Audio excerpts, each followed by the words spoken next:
1. Seorang warga negara yang aktif membantu evakuasi korban banjir dan memberikan bantuan logistik selama bencana, mencerminkan bentuk partisipasi dalam bela negara.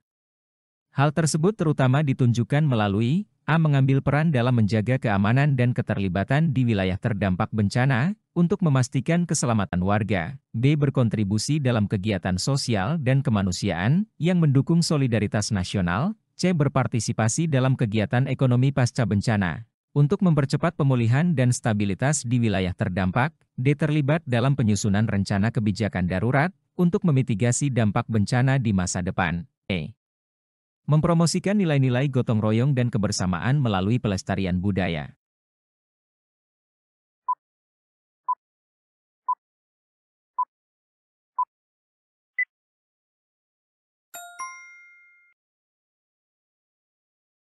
Jawaban terbaik untuk soal ini adalah B. Berkontribusi dalam kegiatan sosial dan kemanusiaan yang mendukung solidaritas nasional.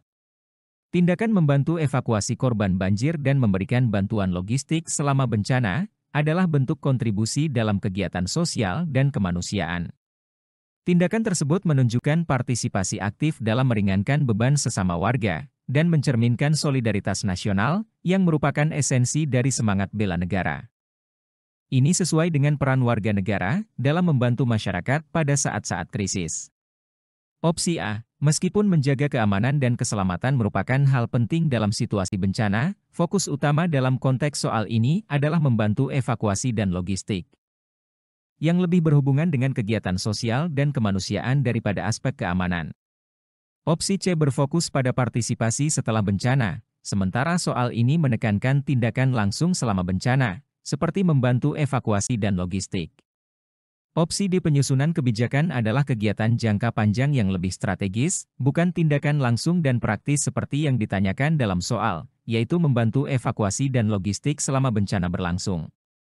Opsi E. Mempromosikan gotong royong dan kebersamaan melalui pelestarian budaya adalah hal yang baik, namun tidak relevan secara langsung dengan tindakan membantu evakuasi dan memberikan bantuan logistik selama bencana, yang lebih terkait dengan solidaritas dalam kegiatan sosial dan kemanusiaan.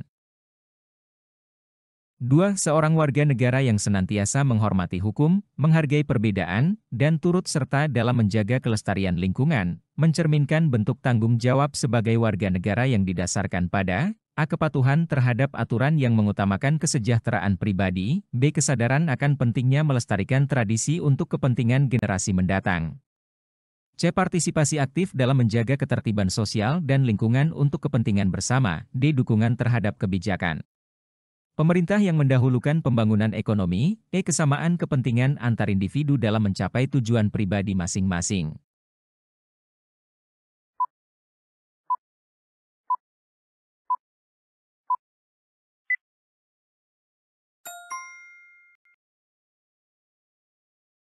A. Kepatuhan terhadap aturan yang mengutamakan kesejahteraan pribadi. Opsi ini salah, karena fokusnya hanya pada kepentingan pribadi, sementara tanggung jawab sebagai warga negara mencakup kepentingan bersama, bukan sekadar kesejahteraan individu. B. Kesadaran akan pentingnya melestarikan tradisi untuk kepentingan generasi mendatang. Meskipun melestarikan tradisi penting, opsi ini kurang relevan, karena fokus soal lebih pada hukum, perbedaan, dan lingkungan, yang terkait dengan tanggung jawab sosial dan ekologis, bukan sekadar pelestarian budaya. C. Partisipasi aktif dalam menjaga ketertiban sosial dan lingkungan untuk kepentingan bersama. Ini adalah jawaban terbaik.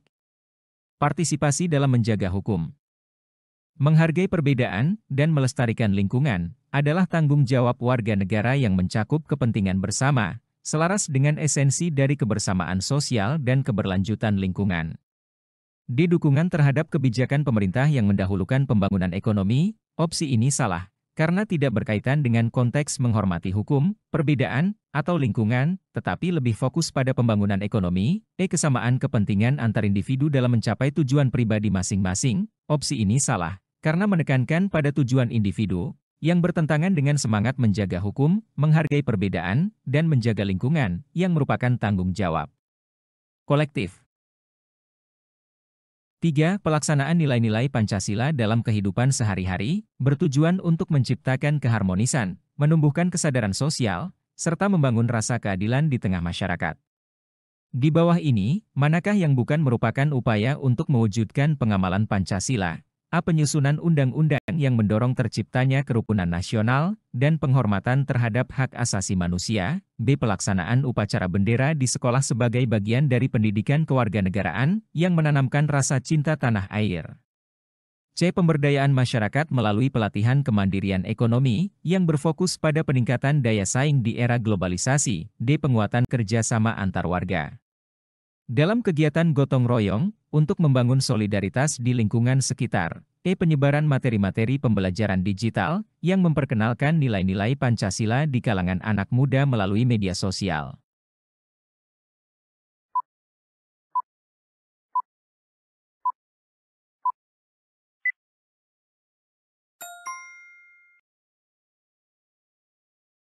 A. Penyusunan undang-undang yang mendorong terciptanya kerukunan nasional dan penghormatan terhadap hak asasi manusia. Opsi ini merupakan salah satu upaya pengamalan Pancasila, karena sesuai dengan sila kedua, kemanusiaan yang adil dan beradab, dan keadilan sosial, yang bertujuan menjaga hak asasi dan kerukunan masyarakat. B. Pelaksanaan upacara bendera di sekolah sebagai bagian dari pendidikan kewarganegaraan yang menanamkan rasa cinta tanah air. Opsi ini mencerminkan pengamalan Pancasila, terutama sila ketiga, Persatuan Indonesia, dengan tujuan membangun rasa nasionalisme dan kebanggaan sebagai warga negara. C. Pemberdayaan masyarakat melalui pelatihan kemandirian ekonomi yang berfokus pada peningkatan daya saing di era globalisasi. Ini bukan merupakan pengamalan Pancasila secara langsung. Opsi ini lebih berfokus pada daya saing ekonomi dan globalisasi, sementara Pancasila menekankan pada kebersamaan, keadilan sosial, dan kesejahteraan yang inklusif. D. Penguatan kerjasama antar warga dalam kegiatan gotong royong untuk membangun solidaritas di lingkungan sekitar. Opsi ini sejalan dengan pengamalan Pancasila, khususnya sila ketiga dan keempat, yang menekankan pentingnya kerjasama dan gotong royong untuk membangun persatuan dan kesatuan. E. Penyebaran materi-materi pembelajaran digital yang memperkenalkan nilai-nilai Pancasila di kalangan anak muda melalui media sosial. Opsi ini merupakan upaya pengamalan Pancasila, karena memperkenalkan nilai-nilai Pancasila kepada generasi muda, yang mencerminkan sila pertama hingga kelima, dalam konteks pendidikan dan penyadaran akan pentingnya nilai-nilai kebangsaan. 4. Dalam sistem pemerintahan yang demokratis, integritas pemimpin merupakan hal yang krusial untuk menjaga kepercayaan publik. Integritas seorang pejabat publik paling baik diwujudkan melalui A. Meningkatkan keuntungan bagi perusahaan swasta guna memperkuat ekonomi negara. B. Membuka akses informasi bagi masyarakat untuk memastikan transparansi dan akuntabilitas dalam setiap keputusan publik. C. Mengadopsi teknologi baru untuk mempercepat proses administrasi pemerintahan. D. Memperluas jaringan dengan berbagai pihak untuk mendukung kelancaran tugas pemerintahan. E. Berpartisipasi dalam berbagai kegiatan sosial untuk meningkatkan citra diri di masyarakat.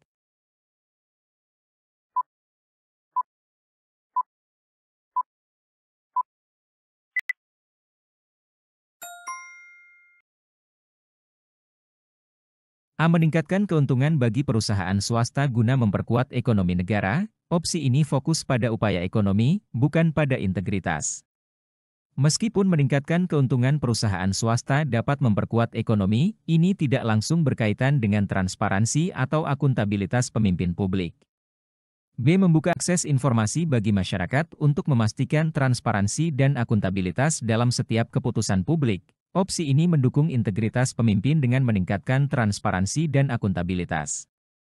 Membuka akses informasi membantu masyarakat memantau dan menilai keputusan pemimpin, yang merupakan prinsip dasar integritas dalam pemerintahan demokratis. C. Mengadopsi teknologi baru untuk mempercepat proses administrasi pemerintahan.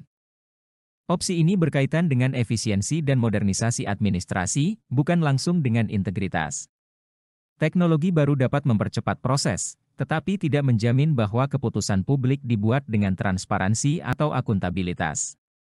D. Memperluas jaringan dengan berbagai pihak untuk mendukung kelancaran tugas pemerintahan. Opsi ini berfokus pada perluasan jaringan atau relasi yang bisa berguna untuk kelancaran tugas tetapi tidak menjamin integritas. Perluasan jaringan tidak otomatis terkait dengan transparansi dan akuntabilitas dalam pemerintahan. Berpartisipasi dalam berbagai kegiatan sosial untuk meningkatkan citra diri di masyarakat. Opsi ini berfokus pada citra diri dan kegiatan sosial yang lebih berkaitan dengan citra publik daripada integritas sebenarnya. Partisipasi sosial mungkin baik untuk citra, tetapi tidak menjamin bahwa pemimpin bertindak dengan integritas dalam pembuatan keputusan publik. 5. Konstitusi merupakan dasar hukum tertinggi yang mengatur jalannya pemerintahan dan kehidupan berbangsa. Salah satu peran penting dari keberadaan konstitusi di sebuah negara adalah A. Menyusun program ekonomi nasional yang mendorong pertumbuhan industri dalam negeri, B. Menetapkan batasan-batasan kekuasaan pemerintah, dan memastikan perlindungan hak-hak warga negara, C. Menyusun strategi diplomatik untuk memperluas hubungan internasional dan kerja sama luar negeri, D. Mengarahkan pembangunan infrastruktur yang berkelanjutan untuk meningkatkan kesejahteraan rakyat, E. Merumuskan kebijakan kebudayaan yang memperkuat identitas nasional di tengah globalisasi.